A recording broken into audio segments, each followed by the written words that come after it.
Two Steel Scorpions bikers pulled into a quiet gas station looking for an easy target.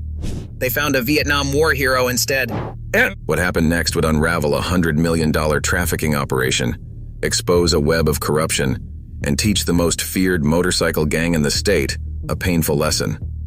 Sometimes the most dangerous person at a gas station is the quiet veteran filling up his '67 Mustang. They thought they were intimidating an old man.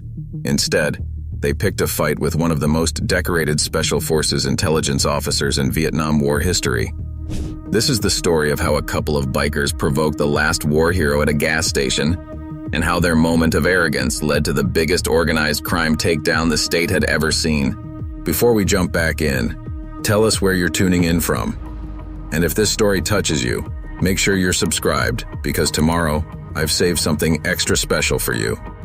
The autumn sun cast long shadows across the Sunset Valley gas station as James Connor carefully filled the tank of his meticulously maintained 1967 Ford Mustang. The Purple Heart pin on his collar caught the late afternoon light, a quiet reminder of sacrifices made long ago.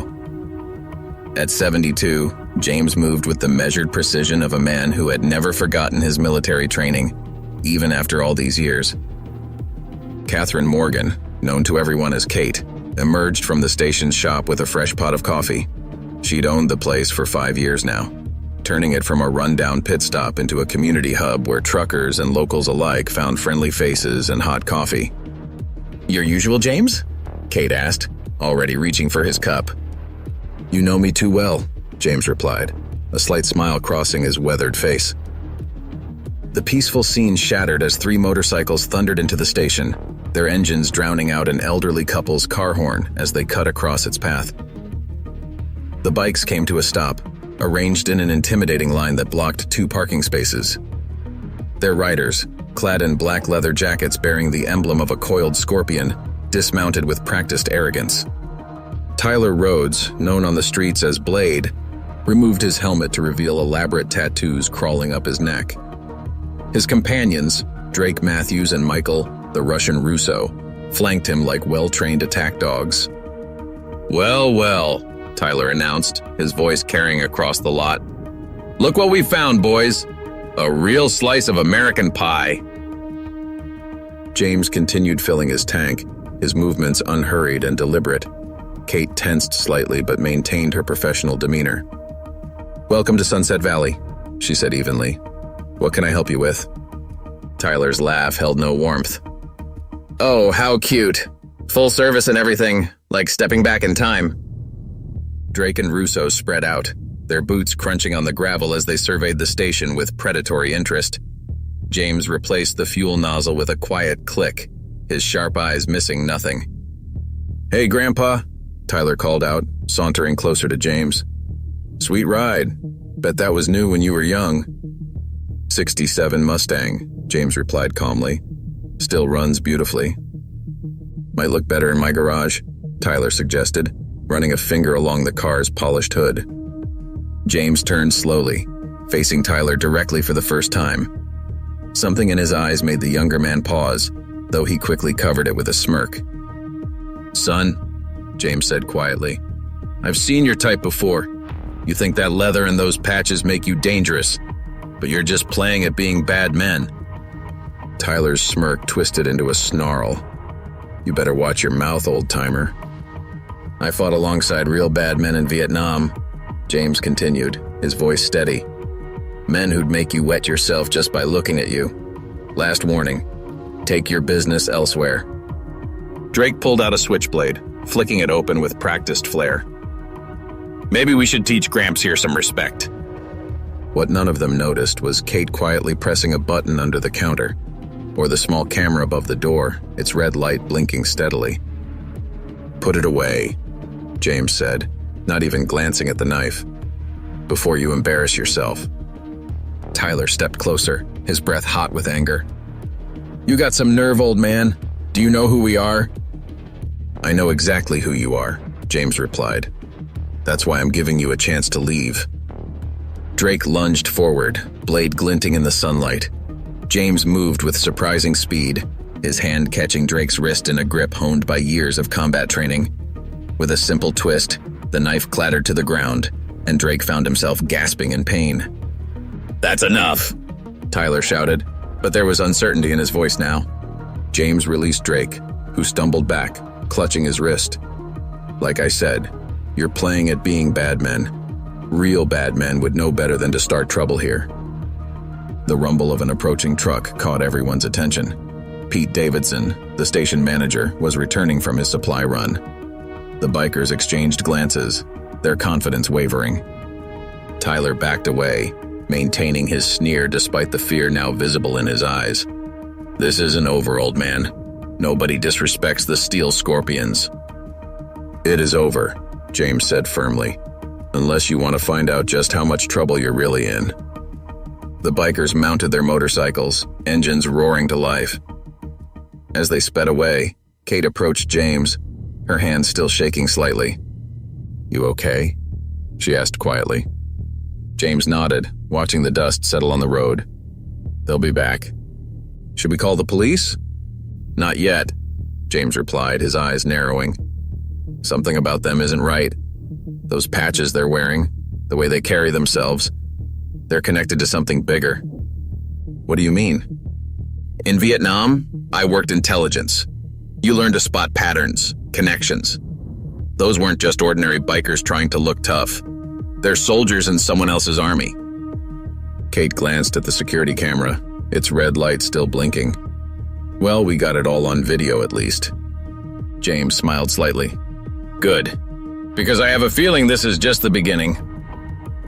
As the sun set over Sunset Valley gas station, none of them could have guessed just how right he was, or how this simple confrontation would spiral into something that would shake their quiet community to its core.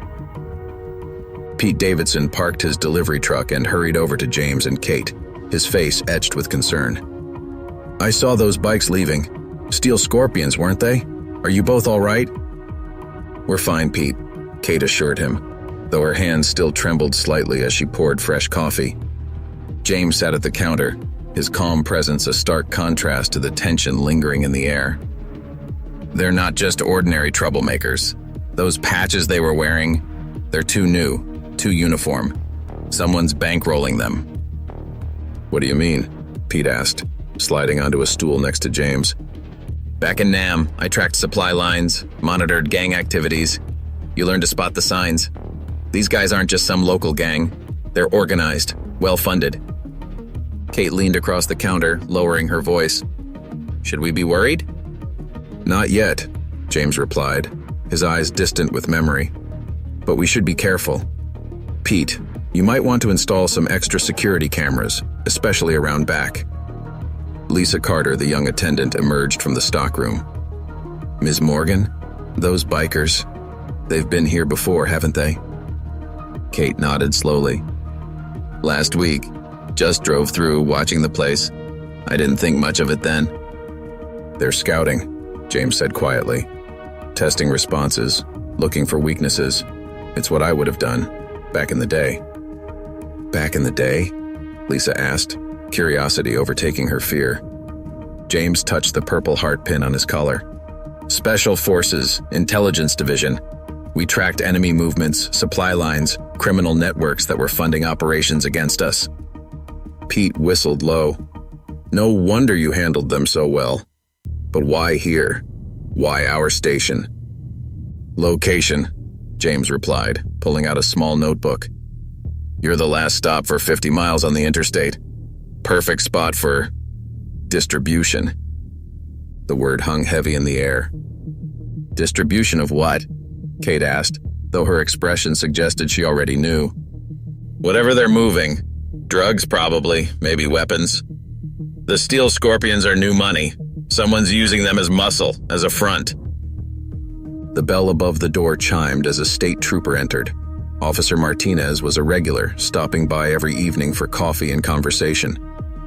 "Evening, folks," he said, then paused, noting the tension. "Everything all right?" Kate started to speak, but James caught her eye, giving a subtle shake of his head. "Just fine, officer," she said instead. "The usual?"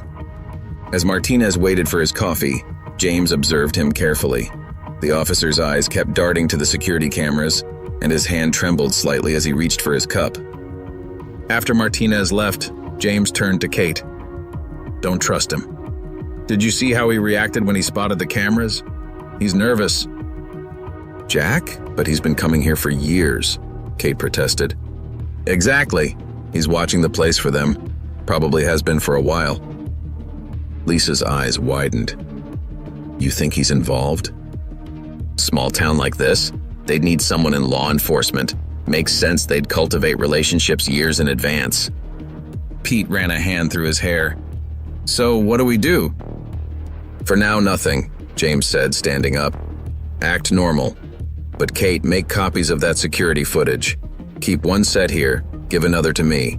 And whatever you do, don't let anyone know you have it." As James walked to his Mustang, Kate followed him out. "James, wait. Why are you helping us? You could just walk away?" He paused, looking back at the station. "Because 30 years ago, in a village in Vietnam, I walked away. Saw something wrong and didn't stop it. Never again." Telling and preparing this story took us a lot of time. So if you are enjoying it, subscribe to our channel. It means a lot to us. Now back to the story. The rumble of motorcycles echoed in the distance. "They're watching," James said quietly. "Probably have been all day. Go inside, Kate. Lock up early tonight. And remember, trust no one outside this station." As James drove away, Kate couldn't shake the feeling that her quiet life running a gas station was about to become something much more dangerous. Inside, Pete was already on the phone ordering additional security equipment, while Lisa nervously watched the road through the window. None of them noticed the black SUV parked across the street, or the woman inside taking photographs of everyone who entered and left the station. FBI agent Maria Ramirez had been tracking the Steel Scorpions for months, and now, finally, she had something interesting to report. A Vietnam vet with intelligence experience. This could be the break she'd been waiting for. As night fell over Sunset Valley gas station, the pieces of a much larger puzzle were slowly starting to come together. The bikers' failed attempt at intimidation had unknowingly set in motion events that would expose decades of corruption and crime. But for now, in the gathering darkness, there was only the quiet hum of fluorescent lights, the soft clicking of security cameras, and the growing certainty that tomorrow would bring trouble back to their door. The next morning dawned cold and gray over Sunset Valley. James Connor arrived at the gas station earlier than usual, parking his Mustang where he could watch both the highway and the station entrance. Kate was already inside, reviewing the security footage from yesterday with Pete. "Look at this," Kate said, pointing to the screen. "The way they positioned their bikes, it wasn't random." James leaned in, studying the footage. They were blocking the security camera's view of the highway. Professional move. These guys have military training. "Military?" Pete asked, surprised. "I thought they were just thugs." "Thugs don't move like that," James replied, freezing the frame. "See how Drake handles that knife? That's special ops technique. Someone's recruiting ex-military for their operation." The bell above the door chimed. Lisa hurried in, her face pale. "They're back! 3 bikes, parked across the street." James moved to the window. Sure enough, Tyler, Drake, and Russo sat on their motorcycles watching the station. This time, they weren't alone. A black pickup truck was parked nearby, 2 more Steel Scorpions inside. "They're getting bolder," James muttered. "Kate, where's that second copy of yesterday's footage?" "In my office safe." "Good, keep it there." James turned to Pete. "Those new cameras installed?" Pete nodded. "Put them in last night. Full coverage of the back lot now." The rumble of motorcycles grew louder as the bikers crossed the street, pulling into the station. Tyler dismounted first, his swagger more pronounced than yesterday. "Miss us?" he called out, striding toward the door. James positioned himself near the counter, seemingly casual but ready. Kate stood her ground behind the register, while Pete moved closer to the phone. Tyler pushed through the door, followed by Drake and Russo. The bell's cheerful chime felt oddly out of place. "Well, if it isn't our favorite war hero," Tyler sneered. Been thinking about our conversation yesterday. Not much to think about, James replied calmly. Unless you're here as customers. Drake stepped forward, but his wrist was still visibly swollen from yesterday's encounter. You got lucky, old man. That won't happen twice. Luck had nothing to do with it, James said, his voice level. Just like it's not luck that your friends in the pickup are carrying weapons under their jackets. Tyler's smirk faltered slightly. You've been watching us. Just like you've been watching this place. For weeks, right? Marking delivery schedules, shift changes, police patrols. Pretty smart for a gas station hero, Russo spoke up, his Russian accent thick with mockery. Smart enough to know you're not really here about yesterday. This station's important to your operation, isn't it? Strategic location, regular traffic, perfect cover for moving product. Tyler's face darkened. You don't know what you're talking about. Don't I? Let's see. You've got Officer Martinez on payroll watching the place. Probably have similar arrangements at other stations along the interstate. It's a good system, until someone notices. You threatening us, old man? Drake growled. James smiled slightly. Just making conversation. But since you're here, let me share something I learned in Vietnam. The thing about corruption is, it leaves traces. Money trails, phone records, security footage. Amazing what a careful observer might notice. The threat in his words was clear. Tyler's hand twitched toward his jacket, but James's steady gaze stopped him. We're not done here, Tyler said, backing toward the door. Actually, we are, James replied. And Tyler, tell your boss that using ex-military as muscle might seem smart, but it has a downside. We tend to recognize our own. The bikers retreated, their bravado diminished. As they roared away, Kate let out a shaky breath. You knew they had guns, she said. How?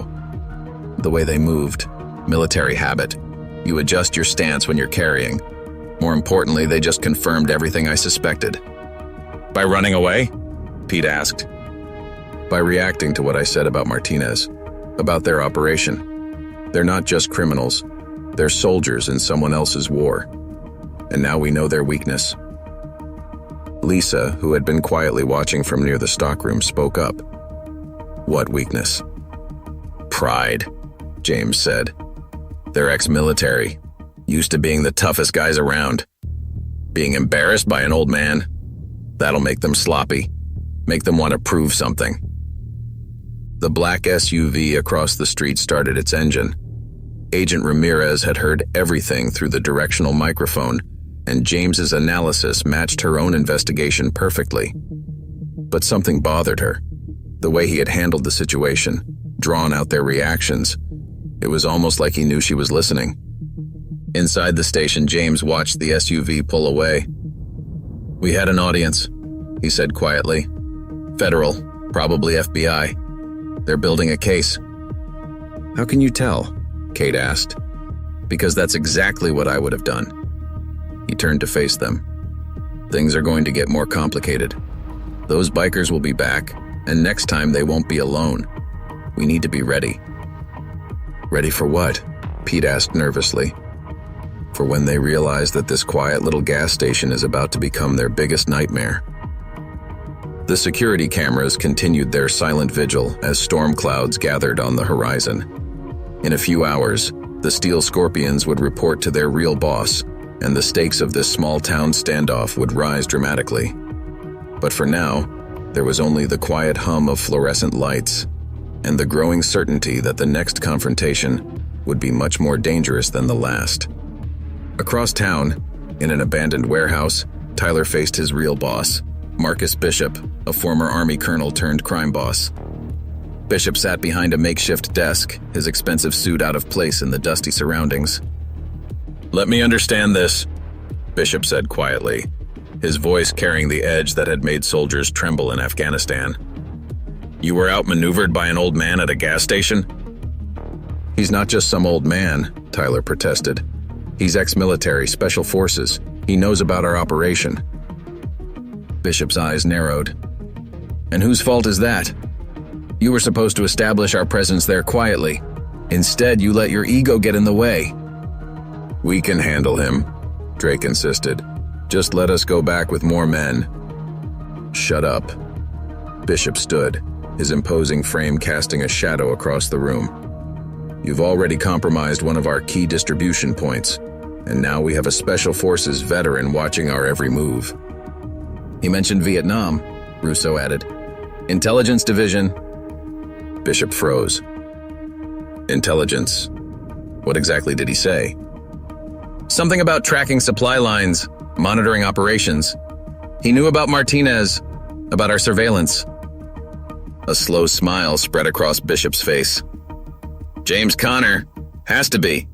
I've heard stories about him. Man was a legend in intelligence circles. So what do we do? Tyler asked. Change of plans. That gas station is too important to our operation. We need it clear by the end of the week. And Connor? He just became our top priority. Meanwhile, back at the station, James was showing Kate how to spot surveillance vehicles. See that white van? Been parked there 3 hours. Too clean for a work van, tinted windows, no company logos. Kate squinted through the window. More steel scorpions? No, different game entirely. They're watching the watchers. What do you mean? That FBI agent in the SUV earlier, she's got backup. They're building a case, gathering evidence. Problem is, they're not the only ones watching. Pete joined them, carrying fresh coffee. You think Bishop knows about the FBI? James raised an eyebrow. You know about Bishop? Everyone knows Marcus Bishop, Pete said quietly. Ex-military, runs half the county now. Nothing moves through here without his approval. Bishop? James mused. Marcus Bishop? 75th Ranger Regiment? You know him? Know of him. His unit was involved in some questionable operations in Afghanistan. Man went from decorated officer to disgraced veteran pretty quick. Now I understand the military precision in their operation. The bell chimed as Lisa rushed in from her break. Ms. Morgan, there's some men in suits asking questions at the diner across the street. James moved to the window. Federal agents. They're mapping the network, starting with local businesses. Should we talk to them? Kate asked. Not yet. Bishop will have people watching. We need to be smart about this. A police cruiser pulled into the lot. Officer Martinez again. James watched as he stepped out, his movements more hesitant than usual. He's nervous, James observed. Bishop must have told him to increase surveillance. Martinez entered, his hand resting near his weapon. Evening, folks. Just doing routine checks. Coffee, Jack? Kate offered, maintaining their normal routine. Not today. Just making sure everything's secure. James met Martinez's gaze. Very secure, officer. We've upgraded our cameras. Coverage is excellent now. Catches everything. Martinez's face tightened. Good to hear. Stay safe. He left quickly, speaking into his radio as he reached his car. He's reporting to someone, James said. Bishop's tightening his grip. What's our next move? Kate asked. We wait. Let them make the next mistake. Right now, Bishop's operation is like a spider web. Touch one strand, the whole thing vibrates. We need to be patient. The sound of motorcycles echoed in the distance. More steel scorpions? Lisa asked nervously. James shook his head. No, different engine sounds. These are Harleys. Bishop's sending his veteran riders, professional enforcers. 3 motorcycles appeared on the horizon, their riders wearing different patches, a red skull with military insignia. Kate, James said quietly, get Lisa into the back. Pete, remember what I showed you about the cameras? It's time to see what Bishop's really willing to risk. The Harleys pulled into the lot, their engines growling like predators. The riders dismounted with military precision. No wasted movement, no showboating like the steel scorpions. This, James said, adjusting his Purple Heart pin, is where it gets interesting. The lead rider removed his helmet, revealing a face marked by combat scars. James recognized him immediately. Samuel Ghost Wilson, former Delta Force operative, now Bishop's top enforcer. Time to see how deep this rabbit hole really goes, James muttered as the bell chimed once again. The real players were finally showing their hands, and the quiet gas station was about to become a battlefield in a war that had been brewing for years.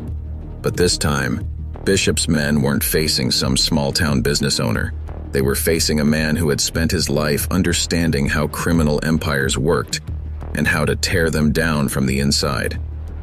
Samuel Ghost Wilson strode into the station like he owned it, flanked by two equally imposing men.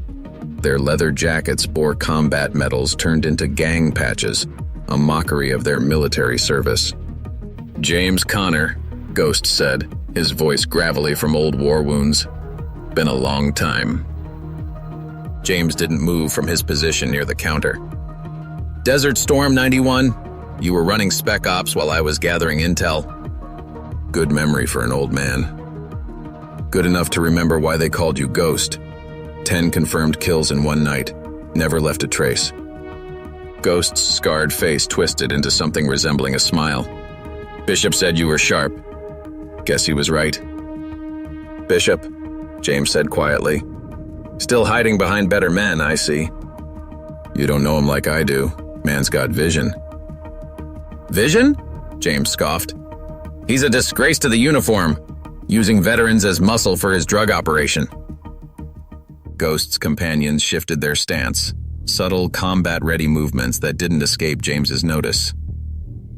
Careful, Connor. Respect goes both ways. Respect? James stepped forward. You want to talk about respect? Look at your patches. Those medals. Men died earning those. Now you wear them while running protection for a criminal? Ghost's face darkened. You don't understand what Bishop's building. This isn't just about money. We're creating something bigger. I understand perfectly. Bishop finds veterans who feel abandoned by the system, offers them purpose, brotherhood, money. Same tactics terrorist cells use to recruit. We take care of our own, Ghost growled. By turning them into criminals? Those steel scorpions you're using, young veterans fresh from Afghanistan and Iraq. You're corrupting everything they fought for. Kate watched the exchange silently, noting how James was deliberately pushing Ghost's buttons. Pete had moved closer to the silent alarm, while Lisa peered nervously from the stockroom door. You're fighting the wrong war, Ghost, James continued. Bishop's using you just like he uses Martinez, just like he uses everyone. Last warning, Connor. Back off. This station is important to the operation. Don't make us do this the hard way. James smiled slightly. The hard way? Like in Kuwait, when your unit got pinned down and had to be rescued by a bunch of intel officers? Ghost moved with explosive speed, but James was ready. He sidestepped the punch and used Ghost's momentum to send him stumbling into a display rack. Still telegraphing your moves? James said calmly.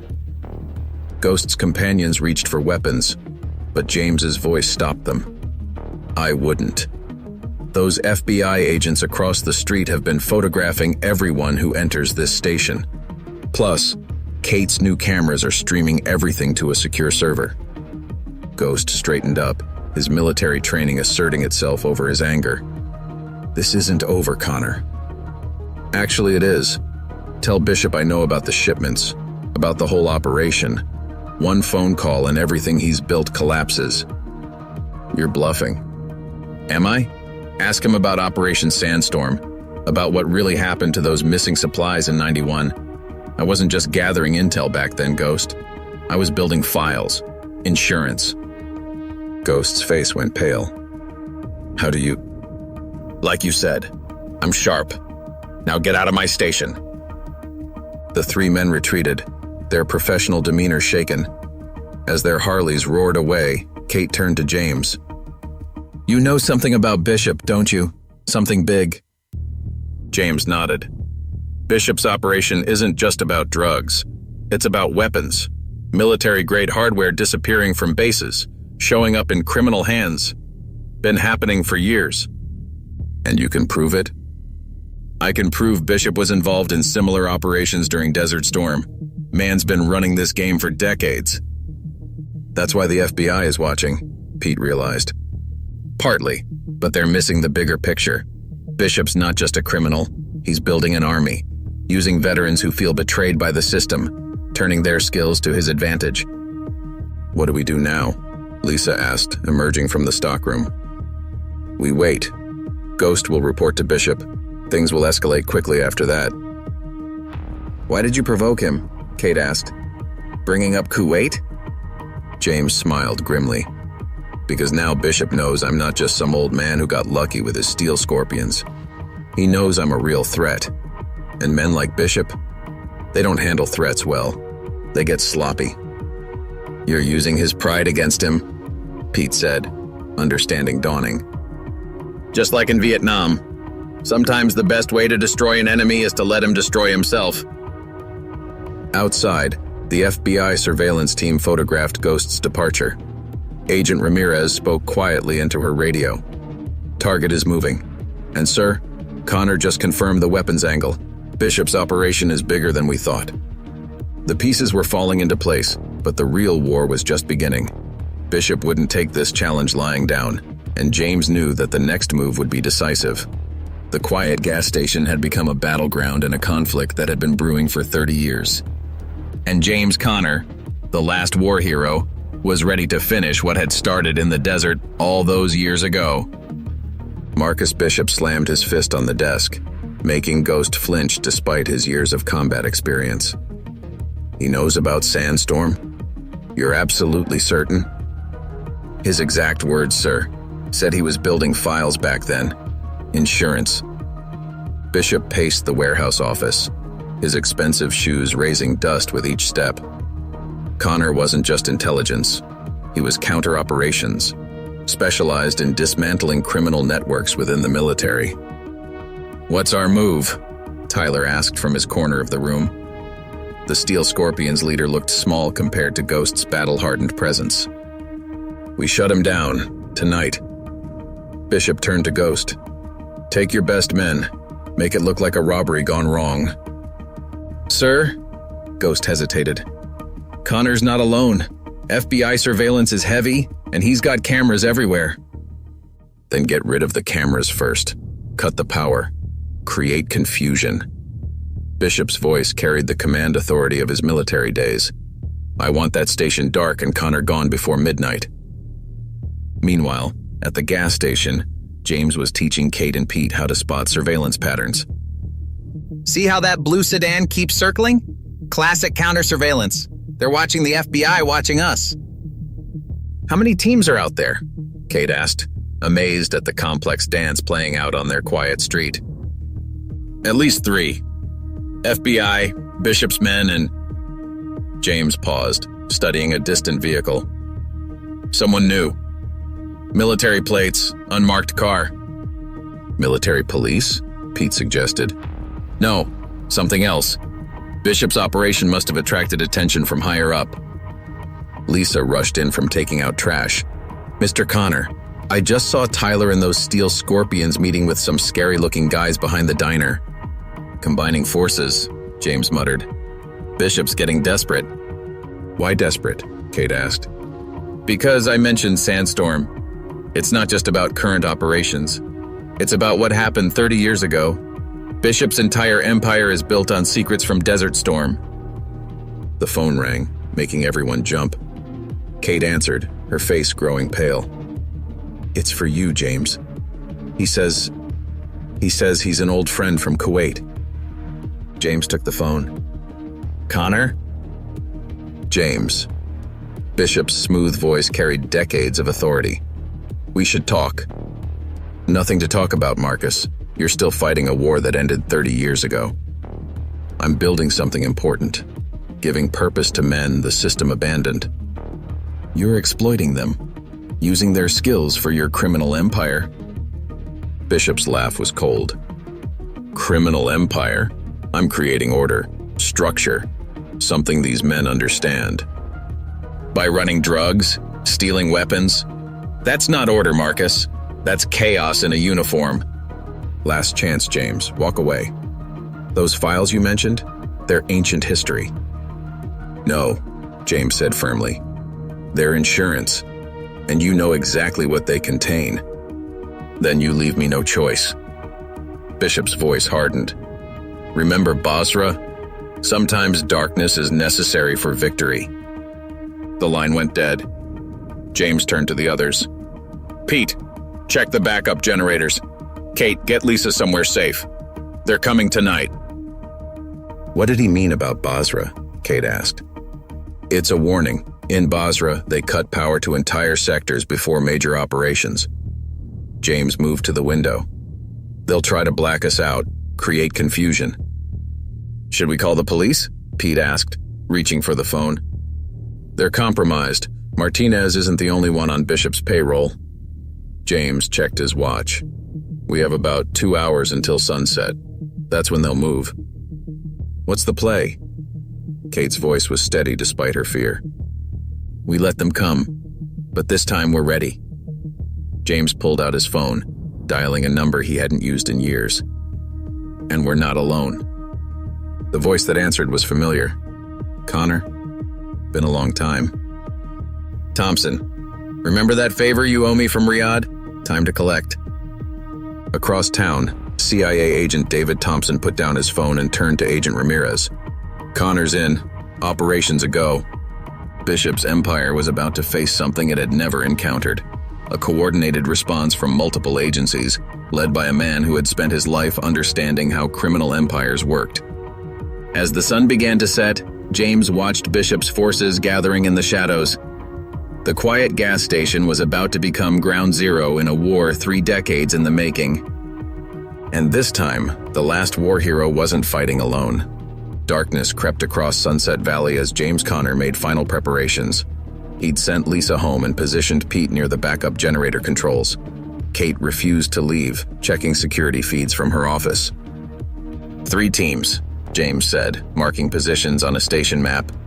Ghost's veterans at the north end, Steel Scorpions to the south, Bishop's personal security in those black SUVs across the street. They're really going to attack a gas station? Kate asked, watching shadows move on her security screens. Not just attacking. Bishop wants to send a message. Show everyone what happens to people who stand up to him. The phone rang again. This time it was Thompson. Connor, we've got movement. Bishop's called in every operator he has. At least 30 men. Good, James replied. More witnesses to his downfall. You sure about this? We could move in now, protect the station. No. Bishop needs to show his hand, prove the connection between his current operation and Desert Storm. And you're sure he will? He has to. The files I mentioned? They don't exist.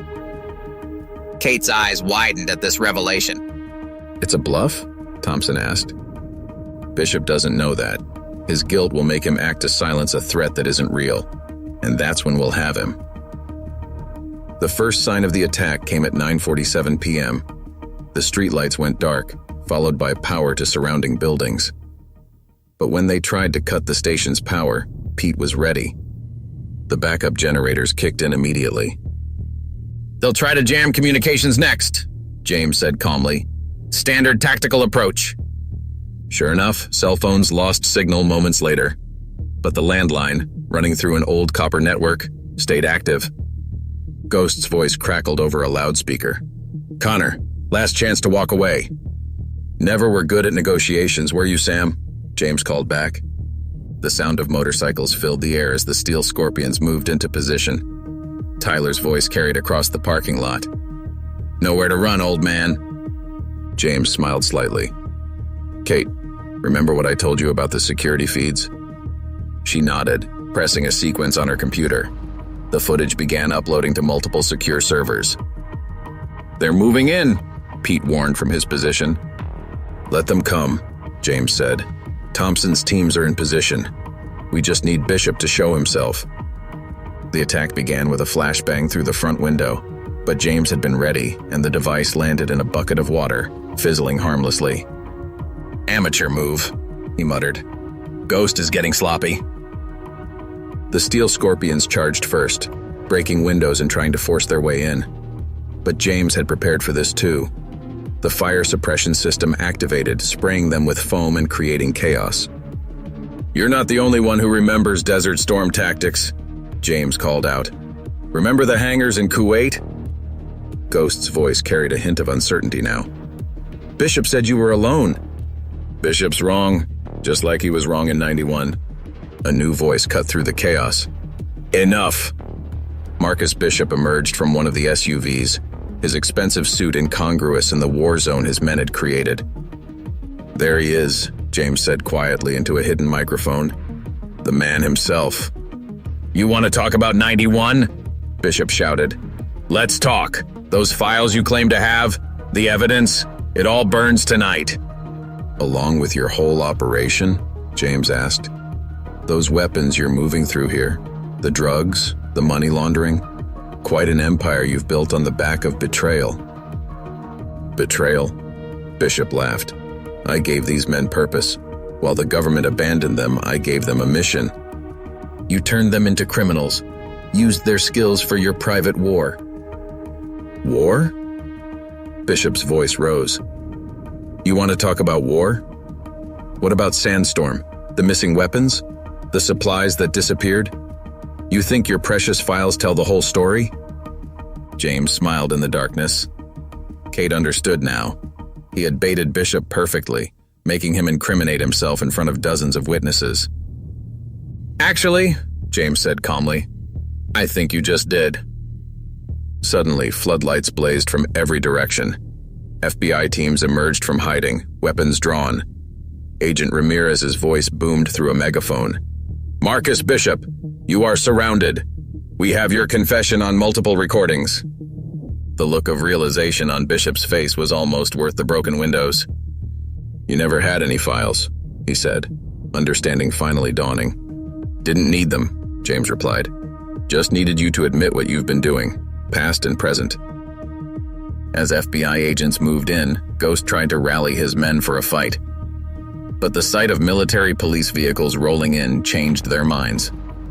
One by one, Bishop's empire began to crumble. The night wasn't over. There would be resistance, arrests, and revelations that would shake the community. But watching Bishop being led away in handcuffs, James Connor allowed himself a small smile. Sometimes the best way to win a war was to let your enemy defeat himself. The aftermath of the raid transformed the quiet gas station into a hub of law enforcement activity. FBI agents processed arrested gang members while military police secured evidence. James stood with Kate, watching Bishop being interrogated in the back of an FBI vehicle. "All this time," Kate said, "you were planning this?" "Not exactly, but I recognized the opportunity when those steel scorpions first showed up. Some patterns never change." Agent Ramirez approached, holstering her weapon. "Mr. Connor, we've been building a case against Bishop for months, but we could never connect him to the Desert Storm incidents." "Because you were looking for evidence that didn't exist," James replied. "The real proof was in his guilt, his paranoia about those old files. And now we have his confession, plus evidence of his current operation." Ramirez smiled. "The weapons cache we found in his warehouse? Enough to arm a small army." Ghost was being led past in handcuffs. He stopped, looking at James with a mix of respect and resignation. "You played us. All of us." "No, Ghost. Bishop played you. I just showed everyone what he really was." Tyler and the Steel Scorpions sat in a line, being processed by federal agents. Most of them looked young, lost. Veterans who'd been manipulated into joining Bishop's organization. "What happens to them?" Kate asked, nodding toward the younger gang members. "They'll get a chance to make it right," Ramirez answered. "Many of them were coerced or manipulated. We're working with veteran services to offer alternatives." Thompson joined them, his CIA credentials drawing cautious looks from the FBI agents. "Connor, we found something interesting in Bishop's office. Files on other operations, other cities. This wasn't just local." "Of course not," James said. "Bishop was building a network, using veteran bike gangs as cover for weapons and drug distribution. Probably has similar setups across the country." Which means this is just the beginning, Ramirez added. We'll need your help unraveling the rest of his network. Missing weapons from military bases, Thompson mused. Drug routes through seemingly innocent businesses. Bishop had a whole shadow infrastructure in place. A commotion drew their attention. Officer Martinez was being led out in handcuffs, his police uniform a stark reminder of how deep the corruption ran. How many others? Kate asked. How many more are involved? That's what we're going to find out, Ramirez replied. Mr. Connor, would you be willing to consult on the larger investigation? James watched as more evidence was brought out of Bishop's vehicles. Laptops, documents, phones. On one condition, those young veterans Bishop recruited, they get help, not just jail time. Already arranged, Thompson assured him. The military's involved now. They take care of their own, the right way. Pete emerged from the station, carrying fresh coffee for the law enforcement teams. Place is a mess, but structurally sound. We can probably reopen in a few days. Sooner than that, Ramirez said. We'll have teams help with repairs. This station's going to be under protection for a while. Bishop might be down, but his network is still out there. Lisa arrived, having heard about the raid on the news. She stared at the scene in disbelief. All this because some bikers tried to cause trouble? No, James corrected her. All this because people stood together against corruption. Bishop's empire was built on intimidation and fear. Once someone stood up to him, it was bound to crumble. A military vehicle pulled up, and a senior officer stepped out. James recognized the insignia, Army Criminal Investigation Division. They'll want to know about the missing weapons, he told Thompson. Bishop's operation explains a lot of unsolved cases. And raises new questions, Thompson added. How many other bishops are out there, using veteran gangs as cover? Kate watched as more evidence was loaded into FBI vans. Will it ever really be over? This part is, James assured her. Bishop's finished. His organization will be dismantled, but there's more work to do. And you'll help? James touched his purple heart pin, thinking of all the veterans Bishop had exploited. Someone has to. These young veterans deserved better than becoming pawns in Bishop's private war. The sun was rising over Sunset Valley gas station, marking the end of the longest night in its history. But as James watched federal agents documenting evidence and processing prisoners, he knew this was really just the beginning. Bishop's network would lead them to other operations, other cities where veterans were being exploited. The quiet gas station had become the first domino in what would become a nationwide investigation. And James Connor, the last war hero, wasn't done fighting yet. 3 days after the raid, Sunset Valley gas station reopened. The broken windows had been replaced, the bullet holes patched, but subtle changes remained. FBI surveillance vehicles maintained a discreet presence, and military police regularly passed by on patrol. James sat at the counter, watching Kate direct a team of contractors installing upgraded security systems. The station had become something of a symbol now, the place where Bishop's empire began to fall. Latest report from Thompson, Ramirez said, sliding onto the stool next to James. We've identified similar operations in 3 other states. Veteran motorcycle gangs, strategic gas stations, corrupt law enforcement. Bishop's template, James nodded. He was building franchise operations, each cell independent but connected. We've arrested 12 more dirty cops, Ramirez continued. Martinez is talking, trying to make a deal. The corruption went deeper than anyone suspected. A group of Steel Scorpions bikes sat impounded behind the station, their chrome dulled by forensics powder. Tyler and most of his crew were in federal custody, but some of the younger members had been released to veteran support programs. One of the young riders stopped by earlier, Kate mentioned, joining them. Tommy, I think his name was, wanted to apologize. They're not bad kids, James said. Just lost. Bishop knew how to exploit that. The bell chimed as Pete rushed in, holding a newspaper. You need to see this. Bishop's talking to prosecutors. The headline read, Crime boss reveals nationwide network of veteran exploitation. Smart move, James commented. He's trying to bargain his way to a lighter sentence by exposing his partners. That's not all, Ramirez added. We found evidence of weapons shipments to conflict zones overseas. Bishop wasn't just running a criminal empire, he was operating a private arms trade. Ghost's interrogation had yielded similar revelations. The former Delta Force operator had provided details about training camps where veterans were recruited and radicalized. They targeted the vulnerable ones, James explained. Veterans struggling with civilian life, feeling abandoned by the system. Bishop offered them purpose, brotherhood, and steady pay. Like a terrorist cell, Ramirez noted. Exactly like that. He used military structure because that's what they understood.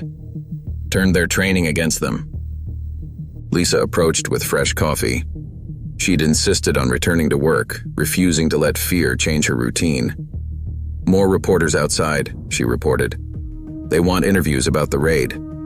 Let them wait, Kate said firmly. We're not here for publicity. Thompson's car pulled up outside, and the CIA agent hurried in. Connor, we've got movement. Bishop's associates in other states are starting to panic. They're trying to destroy evidence. Too late for that, James smiled. Once Bishop started talking, the whole house of cards was bound to fall. We've got teams moving in on locations in Texas, Florida, and Nevada, Ramirez added. Synchronized raids, just like here. And the veterans? James asked. The ones Bishop recruited? Most are cooperating, Thompson assured him. They're being offered deals in exchange for information, rehabilitation instead of prison. The station's new security cameras hummed quietly, their lenses tracking movement outside. Kate had installed a state-of-the-art system, determined to prevent any future threats. Bishop's preliminary hearing is tomorrow, Ramirez said. They're charging him with everything from RICO violations to international arms trafficking. He'll try to cut a deal, James predicted. Offer up his whole network in exchange for leniency. Let him, Thompson replied. Every name he gives us leads to another operation we can shut down.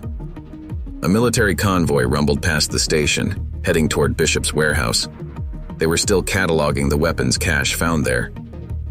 You know, Kate said thoughtfully, when those bikers first showed up, I thought they were just local trouble. Never imagined it would lead to all this. That's how these operations work, James explained. They hide in plain sight, using ordinary businesses as cover. But pull one thread, and the whole thing unravels, Ramirez finished. Pete returned from checking the pumps. Those military police said they found more weapons, hidden compartments in some of those Steel Scorpion's bikes. Bishop thought of everything, Thompson mused. Using bikers as mobile transport, gas stations as distribution hubs. It was brilliant, in a twisted way. But he made one mistake, James said quietly. He forgot that not all veterans can be bought. Some of us still remember what we fought for. The Purple Heart pin on his collar caught the morning light, a reminder of sacrifices made and principles upheld. Outside, another news van pulled up, but inside the station, life continued as normal. They had won this battle, but James knew the war wasn't over. Bishop's network was just one head of a larger hydra. But for now, watching Kate's station return to life, seeing Lisa serve coffee without fear, that was enough. Sometimes victory wasn't about big battles. Sometimes it was about small stands at quiet gas stations, where ordinary people refused to be intimidated. And sometimes the last war hero was exactly who was needed to remind everyone what they were fighting for. Bishop's preliminary hearing drew national attention. The courthouse was packed with media, federal agents, and curious onlookers as James Connor took the witness stand. He wore his Purple Heart pin prominently, his presence commanding respect even in the formal setting. Mr. Connor, the federal prosecutor began, please explain how you first became aware of Mr. Bishop's criminal enterprise. It started with intimidation at my local gas station, James testified, his voice steady. but the tactics they used were military grade, too professional for ordinary gang activity. Kate sat in the gallery, watching Bishop's face as James detailed the events. The former colonel maintained his military bearing, but his eyes betrayed his growing unease. "And you recognize these tactics?" the prosecutor asked. "From Desert Storm," James confirmed. Bishop used the same methods then, exploiting military resources for private gain. Only now he'd expanded, using veterans instead of supplies. Bishop's lawyer objected, but the judge overruled. The connection between past and present was too relevant to ignore. "Tell us about the night of the raid," the prosecutor continued. James described the coordinated attack on the station, how Bishop's forces had employed military strategies. "They cut power, tried to jam communications. Standard tactical approach for a covert operation." "And Mr. Bishop was present?" "He revealed himself when he thought he had the upper hand. Admitted to everything. The weapons trafficking, the veteran exploitation, even his activities during Desert Storm." Bishop shifted in his seat, realizing how thoroughly he'd been outmaneuvered. During the lunch recess, Agent Ramirez updated James on the broader investigation. Teams in Texas just raided 3 more locations. Same setup: veteran gangs, strategic gas stations, corrupt local officials. Bishop's template, James nodded. "How many veterans involved?" "Hundreds, across multiple states. Most were recruited right after discharge. Bishop's people targeted VA hospitals, support groups, anywhere they could find struggling veterans. Thompson joined them, carrying classified files. We've linked Bishop's operation to arms shipments in 6 countries. He wasn't just arming street gangs, he was supplying militant groups overseas." "Using veterans to arm terrorists," James said quietly. "The ultimate betrayal." Back in the courtroom, Bishop's lawyer tried to paint his client as a patriot. Mr. Bishop provided employment and purpose to forgotten veterans. How is that criminal? By turning them into criminals, James countered. By using their training and trauma for his private war. That's not helping veterans, it's exploiting them. Ghost testified next, his prison jumpsuit a stark contrast to his military bearing. He detailed Bishop's recruitment methods, how they identified and groomed vulnerable veterans. "We offered them what the system didn't," Ghost admitted. "Structure, brotherhood, decent pay. But it came with a price, their integrity, their honor." Tyler's testimony followed, the young Steel Scorpions leader looking lost without his gang colors. "Bishop's people found me at the VA hospital, said they had a program for vets, helping them transition to civilian life. Never mentioned it was criminal until we were in too deep." During another recess, Kate observed the proceedings' impact on James. "This is personal for you, isn't it?" "Every veteran Bishop corrupted is a reminder of what we fought for," James replied. "And what he betrayed." Pete arrived with news from the station. More young vets showing up, word spreading about the support programs Ramirez set up. They want out of Bishop's organization. "Good," James said. "That's what this is really about, giving them a chance to reclaim their honor." The prosecution presented evidence of Bishop's weapons operation. Crates of military hardware found in his warehouses, financial records showing millions in illegal arms sales, surveillance photos of transactions with known terrorist groups. Bishop didn't just build a criminal empire, the prosecutor argued. He created a shadow military, using America's veterans as his private army. Lisa had come to watch the proceedings, sitting with Kate during the afternoon session. "I can't believe all this started at our station," she whispered. "Sometimes the biggest changes start in the smallest places," Kate replied. As the day wound down, Bishop finally broke his military stance. He requested to address the court, ignoring his lawyer's objections. "Everything I did," he declared, "was for the veterans. The system abandoned them. I gave them purpose."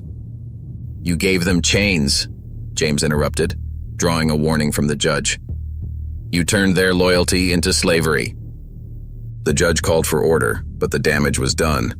Bishop's outburst had revealed his true nature, not a patriot, but a manipulator who preyed on vulnerable veterans. Outside the courthouse, reporters swarmed for comments. James declined interviews, but Ramirez made a brief statement. "Today marks the beginning, not the end," she announced. "Bishop's network extends across the country. We won't stop until every operation is shut down and every exploited veteran is offered a chance at redemption."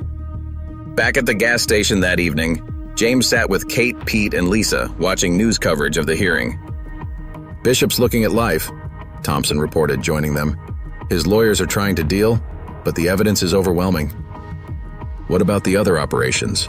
Kate asked. "Falling like dominoes," Ramirez added, arriving with fresh intel. "Bishop's associates are scrambling to save themselves. Some are turning evidence, others trying to flee." "And the veterans?" James asked, his primary concern unchanged. "Rehabilitation programs are in place," Thompson assured him. "The military's involved now, making sure they get real help, real opportunities." The station's new security cameras hummed quietly, scanning empty streets. The Steel Scorpions were gone, their territory now patrolled by FBI and military police. "One question," Lisa said, voicing what everyone had wondered. "How did you know? That first day when they showed up? How did you know it would lead to all this?" James touched his Purple Heart pin, considering. "In Vietnam, I learned to recognize patterns. The way Bishop operated, using veterans, setting up distribution networks, it was too organized for ordinary gang activity. He was building something bigger, something worse." "A private army," Pete said. "Using men who'd lost their way," James nodded. "Bishop forgot one thing, though. True soldiers never forget their oath, their honor. Once they saw a way out, they took it," Kate finished. The night settled over Sunset Valley gas station, but its role in unraveling Bishop's empire had only begun. More veterans would come seeking help, more operations would be exposed, more battles would be fought. But for now, watching the news coverage with his unlikely band of allies, James Connor, the last war hero, allowed himself a moment of satisfaction. Sometimes the greatest victories started with a simple stand at a quiet gas station where ordinary people refused to be intimidated. The war wasn't over, but tonight they'd won an important battle, and tomorrow they'd continue fighting for every veteran Bishop had betrayed. The media frenzy around Bishop's trial brought unexpected attention to Sunset Valley gas station. Reporters camped outside, hoping to catch James or Kate for interviews.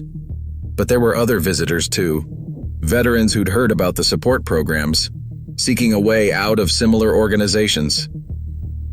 "Third one this morning," Kate said, watching a young veteran nervously approach the station. "They all come in the same way."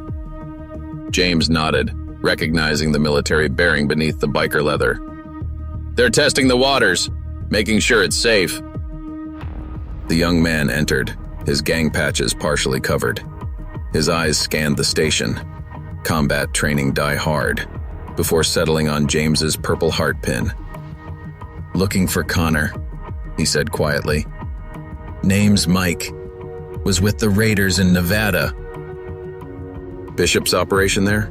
James asked, though he already knew the answer. Mike nodded. "Similar setup.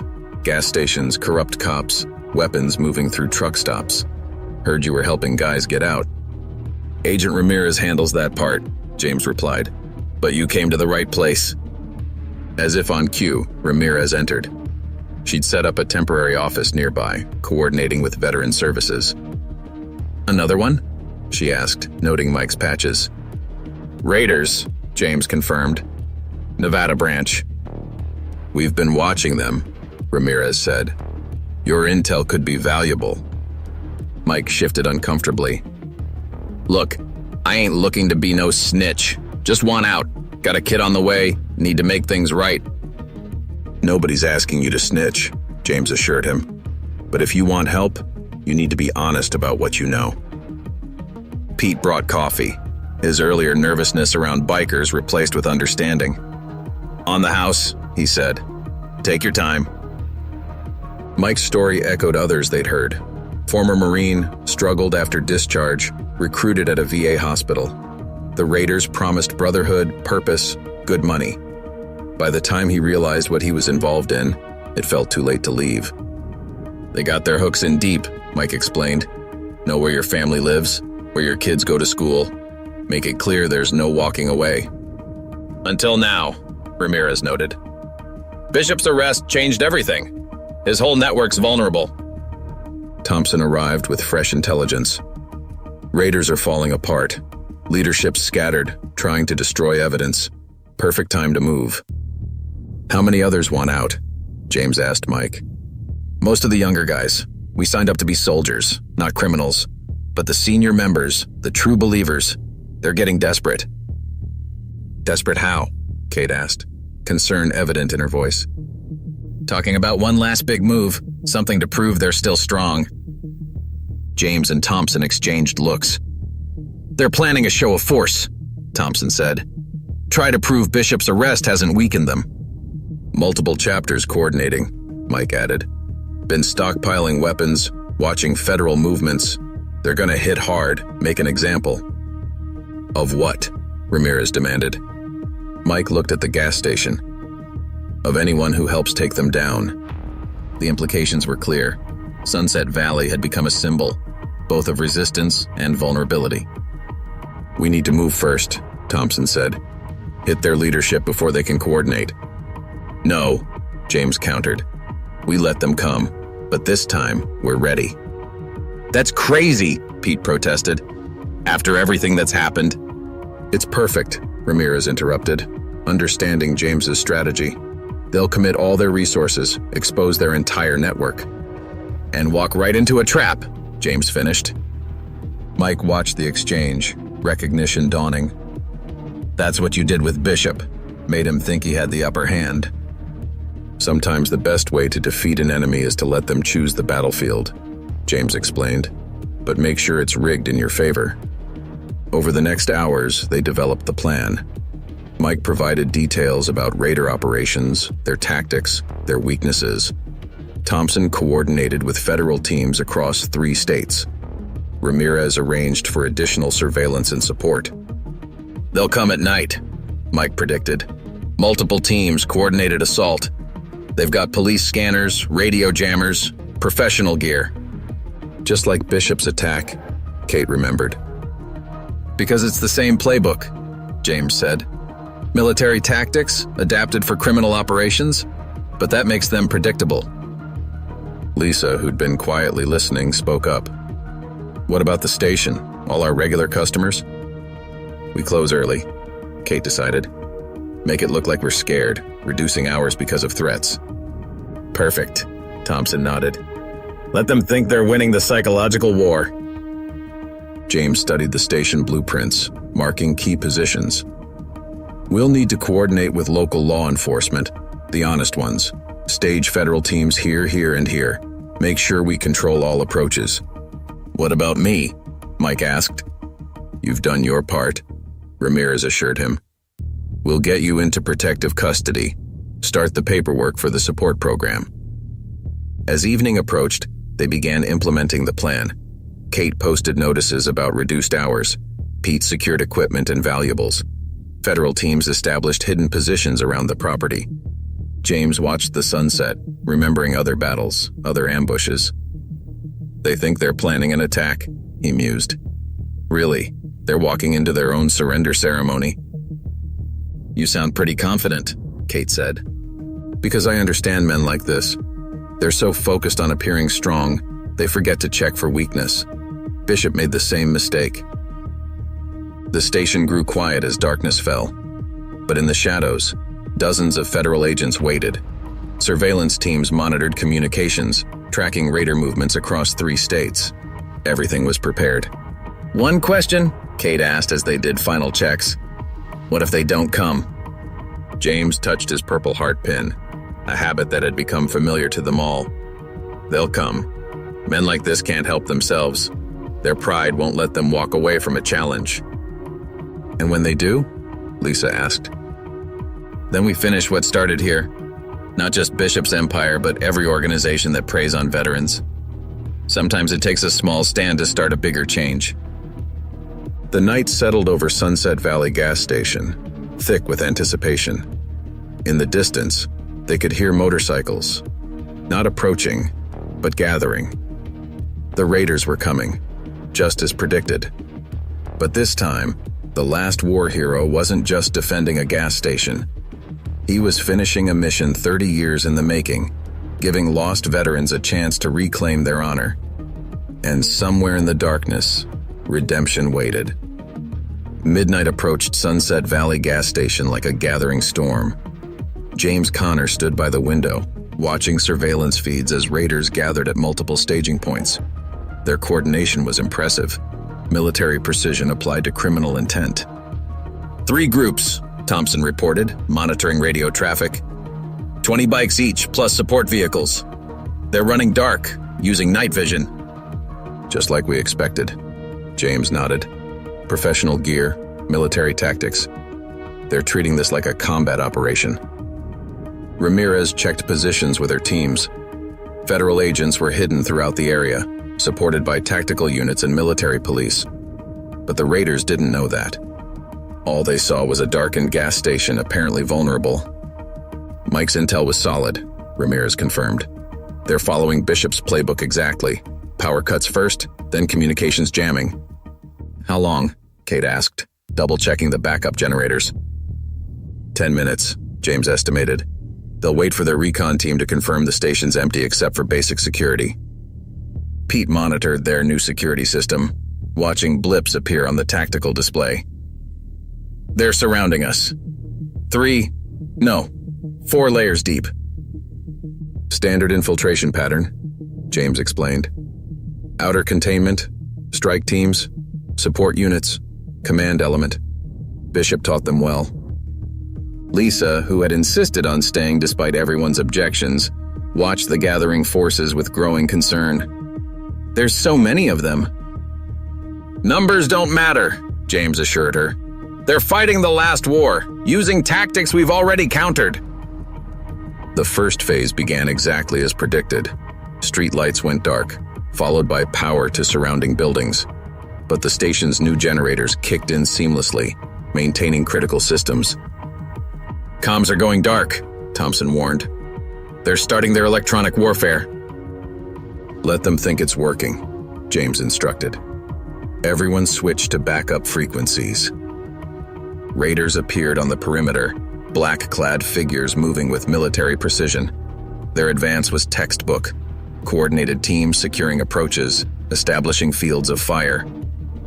They're good, Ramirez admitted, watching through night vision optics. They're predictable, James corrected. See how they're focusing on standard entry points, forgetting about the underground fuel tank access we converted. Kate watched the raiders deploy, remembering how Bishop's forces had made the same mistake.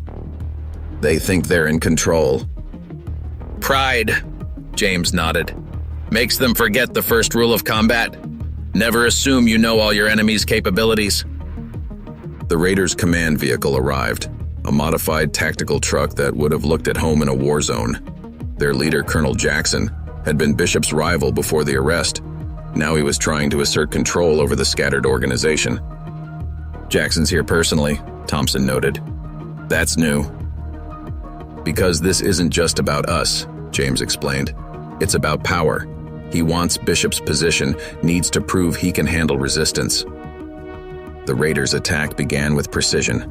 Flashbangs hit windows, smoke grenades deployed around entrances, but the gas station's new defenses neutralized each threat automatically. They don't realize they're shooting blanks, Ramirez smiled. Every attack hitting exactly where we want. James watched Jackson coordinate his forces, remembering similar operations from his military days. He's following standard assault protocols, 3 minutes until they breach. Federal teams are in position, Thompson confirmed. Waiting for your signal. The raiders' main force approached, their boots silent on the pavement. Night vision goggles gave them confidence in the darkness, but they couldn't see the infrared strobes that would blind their equipment on command. Now? Kate asked, finger hovering over the defense system controls. Wait, James cautioned. Let them commit fully. Jackson needs to be inside our perimeter. The first raiders reached the station doors, placing breaching charges. Others established sniper positions, completely unaware they were being watched by federal marksmen. 2 minutes, Ramirez updated. All teams report ready. James touched his purple heart pin, a quiet gesture of respect for what was about to happen. These men weren't evil. They were lost soldiers who'd forgotten their true purpose. Remember, he told the federal teams, these are veterans. They deserve a chance to surrender with honor. Jackson's voice crackled over their intercepted communications. All units, execute. The raiders moved as one, breaching charges detonating, teams rushing forward. But nothing worked as planned. Their night vision went blind. Smoke grenades were vented harmlessly, and every entrance proved to be a prepared kill zone. Now, James commanded. Floodlights blazed from hidden positions, federal teams emerged from concealment, and the raiders found themselves surrounded by overwhelming force. Colonel Jackson, Ramirez's voice boomed through superior speakers. Your forces are surrounded. All approaches are covered. Surrender now. The raiders froze, their military training warring with criminal intent. Some raised weapons, but Jackson's voice stopped them. Stand down, he ordered, recognizing the futility of resistance. James stepped out, his purple heart catching the artificial light. Hello, Colonel. Been expecting you. Jackson emerged from his command vehicle, a mix of anger and respect on his face. Connor, should have known. This whole thing stinks of your Vietnam-era tactics. Difference is, I never forgot what the uniform meant, James replied. You did. As federal agents moved in, securing weapons and suspects, James approached Jackson. Your men get the same deal as Bishop's. They help us shut down these operations. They get real support, real chances to rebuild. And if we don't? Then you face the consequences alone. Your choice, Colonel. Keep destroying lives or help us save them. Over the next hour, raiders were processed, weapons secured, evidence collected. Many of the younger members immediately accepted the offer of support, ready to escape the criminal life. Kate watched from the station door as former enemies became cooperating witnesses. Will this really end it? She asked James. This chapter, yes. But there are other organizations, other lost veterans who need help finding their way back. And you'll keep fighting? James smiled slightly. Someone has to. Every veteran deserves a chance to remember their honor. As dawn approached, Sunset Valley gas station had become more than just a battlefield. It was becoming a symbol of redemption, a place where lost soldiers could find their way home. The last war hero's mission wasn't over. But tonight, dozens of veterans had taken their first steps back toward the light. And somewhere, a small purple heart pin reflected the rising sun, a reminder that some battles are fought not with weapons, but with wisdom and compassion. The morning after the raiders' surrender brought new challenges. Federal agents processed evidence, while military police coordinated with veteran services. Sunset Valley gas station had become command central for an operation that now spanned 5 states. Final count, Ramirez reported, reviewing data on her laptop. 47 raiders in custody, including Colonel Jackson. 32 have already agreed to cooperate. And the weapons? Thompson asked. Enough to outfit a small army. Military-grade hardware, some of it straight from active bases. This goes deeper than Bishop or Jackson. James studied the evidence photos spread across Kate's office desk. These serial numbers, they're from recent shipments. Someone's still actively diverting military supplies. Could be why Jackson moved so quickly, Kate suggested, bringing fresh coffee. He wasn't just trying to prove strength, he was protecting his supply chain. Pete entered with more news. 3 more veterans just showed up. Former raiders from other chapters, wanting to turn themselves in. The station's parking lot had become a staging area for law enforcement. Impounded motorcycles lined one side, while federal vehicles occupied the other. Lisa worked the counter, serving coffee to a mix of agents and reformed gang members. "Found something interesting in Jackson's files," Thompson said, laying out documents. "Communications with someone high-ranking, Military Procurement Office. James examined the papers. General Howard Phillips. I know that name. You should, Ramirez confirmed. He's Deputy Director of Military Logistics, controls equipment distribution for 3 branches. The perfect position to divert supplies, James mused. Bishop and Jackson were just middlemen. Phillips is the real source. A young raider, barely out of his teens, approached James. Sir? Some of us were talking about what you said about honor. Go on, James encouraged. We know things about the supply chain, about Phillips. Most of us joined thinking we were helping other vets. Never knew we were arming terrorists. Tell Agent Ramirez everything, James advised. Help us stop this completely. As the young man spoke with Ramirez, more pieces fell into place. Phillips had been recruiting veterans through a network of corrupt VA officials. The motorcycle gangs were just one part of a larger operation. He used Bishop and Jackson to distribute weapons, Thompson realized.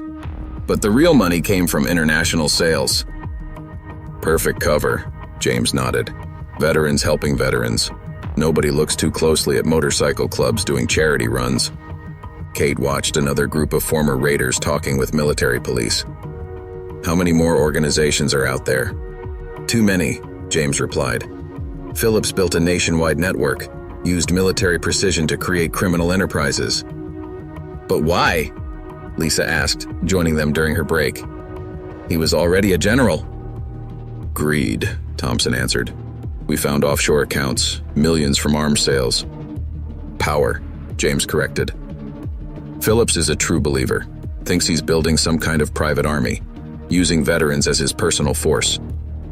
Ramirez returned with updates. Jackson's talking. Says Phillips is planning something big, some kind of demonstration of force. When?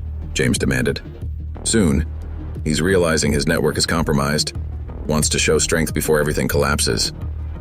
The station's security system beeped, showing multiple vehicles approaching. But these weren't threats. They were more veterans, coming to turn themselves in. They're choosing sides, James observed, finally seeing the truth about Phillips's operation. We need to move fast, Thompson urged, before Phillips can destroy evidence. No, James said firmly. We need to be smart. Phillips expects a direct approach, military tactics against military targets. What's the alternative? James smiled slightly. We let him think he's winning, just like with Bishop and Jackson. Pride makes men careless. Kate understood. Use his own methods against him. Exactly. Phillips built his empire using military precision. That makes him predictable. Throughout the day, more veterans arrived. Some were raiders, others from different organizations. All had the same story, recruited with promises of purpose, trapped by manipulation. Set up a processing center, James advised Ramirez. Every veteran who turns himself in is a potential witness against Phillips. Already done, she confirmed.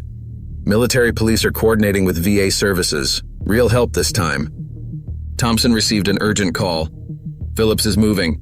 Started transferring files, clearing accounts. Perfect, James said. He's following standard protocol. Emergency evacuation procedures. How is that perfect? Pete asked. Because now we know exactly what he'll do next. Military doctrine is predictable, especially to someone who spent years studying it. The station had become more than a battlefield. It was becoming a symbol of redemption, where veterans could reclaim their honor. Each arrival weakened Phillips's organization further. We're not just fighting a criminal empire, James told Kate. We're fighting for the soul of every veteran Phillips corrupted. And Phillips himself? She asked. He'll come. Men like him can't resist a direct challenge. When he realizes how many of his people are turning, he'll have to act. As evening approached, James gathered their key allies. The next phase would require perfect coordination, using Phillips's own tactics against him. He thinks he's fighting a conventional war, James explained. But his real weakness is simpler. He forgot what the uniform truly means. The Purple Heart pin on his collar caught the fading light, a reminder of sacrifices made and honor maintained. Around them, Veterans continued to arrive, choosing redemption over corruption. This wasn't just about taking down a criminal empire anymore. It was about saving lost soldiers, giving them a chance to remember their true purpose. And somewhere, a general who had betrayed everything he once stood for was about to learn that some battles can't be won with weapons and tactics. Sometimes the most powerful weapon is the truth about who you really are. General Howard Phillips sat in his Pentagon office, watching his empire crumble through secure video feeds. Bases across the country reported veterans turning themselves in, exposing weapons caches, revealing distribution networks. 40% of our network compromised, his aide reported. Bishop and Jackson's organizations are completely dismantled, other chapters falling hourly. Phillips studied the footage from Sunset Valley gas station, where James Connor stood talking with former raiders. "One old man," he muttered. "One Vietnam-era spook brings down decades of work." "Sir, we need to initiate final protocols. Evidence destruction, account transfers." "No," Phillips interrupted. "Connor's expecting that. He knows military procedure too well." "Then what's our move, sir?" Phillips smiled coldly. "We go where he won't expect. Hit him where he can't defend." At the gas station, James received urgent intel from Thompson. "Phillips is moving, but not how we predicted. No evidence destruction, no account transfers." "Because he knows we're watching for that," James nodded. "He's adapting." "Multiple vehicles leaving military bases," Ramirez added, checking surveillance feeds. "Unauthorized withdrawals of personnel and equipment." "He's gathering forces," James realized. "Not running, attacking." Kate overheard the exchange. "Here? After what happened to Bishop and Jackson?" "Not here," James corrected. "Phillips thinks like a general. He'll target infrastructure, supply lines." "The veteran support centers," Thompson interrupted, "where we're processing his former soldiers." "Exactly. Hit the weak points, show everyone what happens to those who betray him." Ramirez's phone buzzed with alerts. 3 centers already reporting suspicious activity, armed men in military vehicles. "He's trying to shut down the defection pipeline," James said. "Scare veterans back into line." "We need to move forces to protect the centers," Thompson urged. "No," James countered. "That's what he expects. Military thinking. Protect the vulnerable points." "Then what?" James smiled slightly. "We let him think it's working, while we hit what he's really protecting." "Which is?" Kate asked. "His reputation. Phillips built everything on his image as a patriotic general helping veterans. That's his real vulnerable point." Over the next hour, they monitored Phillips's forces gathering.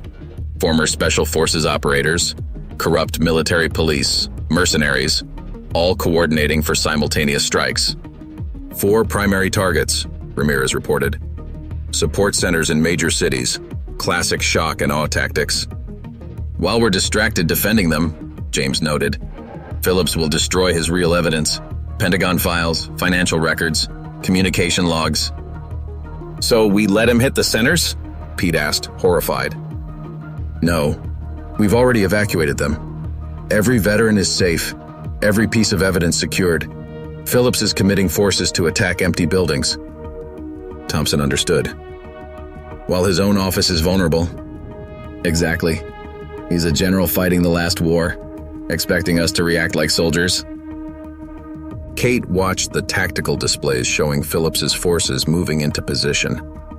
All this because some bikers caused trouble at a gas station. "Sometimes the biggest changes start small," James replied. "One act of defiance showing others it's possible to resist." Lisa brought updates from monitoring radio traffic.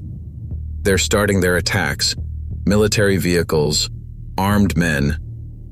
Finding empty buildings," James finished. "And broadcasting their presence to every law enforcement agency in range." Ramirez's phone lit up. "Pentagon security is responding. Phillips's unauthorized mobilization just got flagged by 3 different commands." "His own tactics expose him," James explained. "Military precision leaves patterns. Patterns create evidence." Thompson received confirmation from his contacts. "Joint Chiefs are moving. Phillips's office is being secured. All his files, all his records. Everything he thought he was protecting by distracting us. James nodded. The next hours brought a cascade of developments. Phillips's forces found themselves surrounded at empty support centers. Pentagon investigators seized computers and documents. The general's carefully constructed facade crumbled under official scrutiny. "He's running," Ramirez announced, tracking Phillips's vehicle leaving Washington, heading west on back roads. "Let him," James said calmly. "Every mile takes him further from his power base." "You don't want to stop him?" Kate asked. "He's already stopped. A general without forces, without resources, without authority. His own actions convicted him." More reports flooded in. Phillips's offshore accounts frozen, his military contacts under investigation.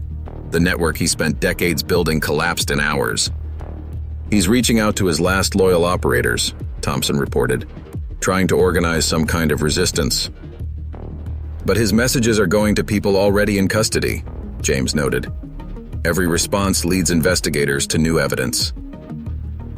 As night fell, Sunset Valley gas station remained calm. The Veteran Processing Center operated smoothly, helping former gang members transition to legitimate support programs. "Phillips thought he could control veterans through fear and manipulation," James told Kate. "He forgot what really drives soldiers: honor, duty, the desire to serve something greater than themselves." "And now?" "Now they remember. Every veteran who turns himself in, every operator who chooses to make things right, they're reclaiming what Phillips tried to steal." The Purple Heart pin caught the evening light, a reminder that some victories don't require weapons or tactics. Sometimes the greatest battles are won by simply showing others the way back to their true purpose. Phillips would be caught eventually, his empire completely dismantled, but the real victory was already won, in the eyes of veterans remembering their honor, choosing redemption over corruption. And it all started with a simple stand at a quiet gas station where one old warrior showed others it was never too late to fight for what was right. 1 month after Phillips's network collapsed, Sunset Valley gas station hosted a different kind of gathering. Veterans from across the country, former raiders, reformed gang members, and others who'd escaped Phillips's influence, gathered to mark their new beginnings. "Final numbers," Ramirez reported to James, watching the crowd from behind the counter. 812 veterans in rehabilitation programs, 300 million in seized assets, weapons recovered from 37 locations across 12 states. "And Phillips?" Kate asked, serving coffee to a group of former raiders now wearing civilian clothes. "Caught trying to cross into Canada," Thompson added. "His own military protocols betrayed him. Used predictable escape routes, documented procedures." James watched a young veteran playing with his kids in the parking lot. A month ago, he'd been running guns for Phillips. Now he was rebuilding his life. "The weapons connection goes deeper than we thought," Ramirez continued. "International arms dealers, terrorist cells, corrupt military contractors. Phillips's network was just the tip of the iceberg."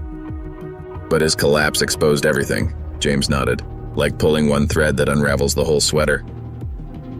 Pete, now comfortable among the reformed gang members, directed traffic in the busy lot. The station had become more than a business. It was a symbol of redemption. "Bishop's trial starts next week," Thompson reported.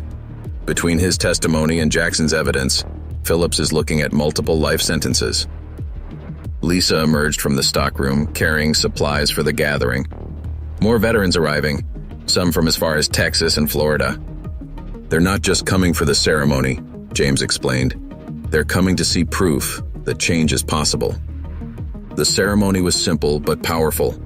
Each veteran received official recognition of their participation in the rehabilitation program. Military officials, legitimate ones this time, spoke about honor and redemption. A year ago, one former raider told the crowd, "I thought I was helping veterans by joining Phillips' organization. Today, I'm actually doing it, counseling others who want to escape that life." Ghost, now cooperating fully with authorities, approached James. "You knew, didn't you? From that first day at the station, you saw what Phillips was building." "I recognize the patterns," James replied.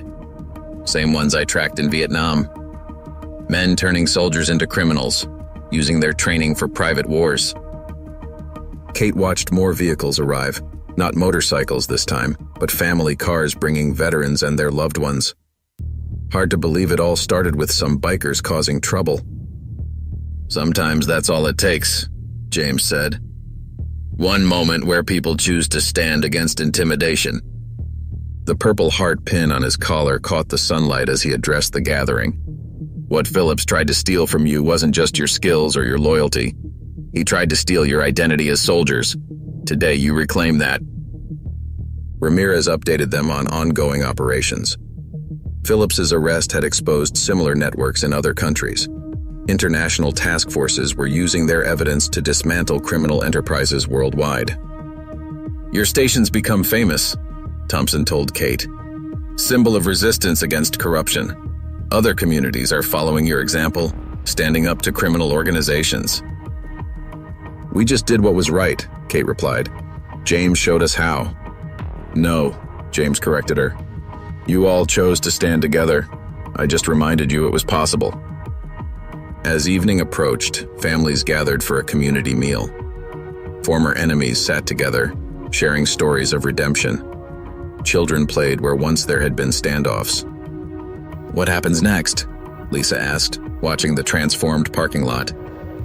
We keep working, James replied. There are other Phillips out there, other veterans being exploited, but now they know there's a way out. The station's new security cameras watched quietly, their presence now comforting rather than defensive. The scars from previous battles remained, repaired windows, patched bullet holes, but they were marks of triumph, not tragedy. One last thing, Ramirez said, presenting James with an official document. Joint Task Force wants you to consult, help identify other networks, guide rehabilitation programs. Getting back in the game? Kate asked him. James touched his Purple Heart pin, considering. Never really left it. Some wars don't end. They just change battlefields. The sunset painted Sunset Valley gas station in golden light. Where once there had been violence and fear, now there was healing and hope. Veterans who had lost their way found a path back to honor. And it all began because a couple of bikers provoked the last war hero at a quiet gas station. They thought they were intimidating an old man. Instead, they started a chain of events that would dismantle criminal empires and save hundreds of lost soldiers. James Connor watched the gathering, remembering that first confrontation. Sometimes the greatest victories come not from fighting battles, but from showing others they can win their own. The Purple Heart caught the last rays of sun, a final reminder that true courage isn't about winning fights. It's about standing up for what's right, no matter the odds. And in a quiet gas station in Sunset Valley, that lesson would never be forgotten. Up next, you've got 2 more standout stories right on your screen. If this one hit the mark, you won't want to pass these up. Just click and check them out.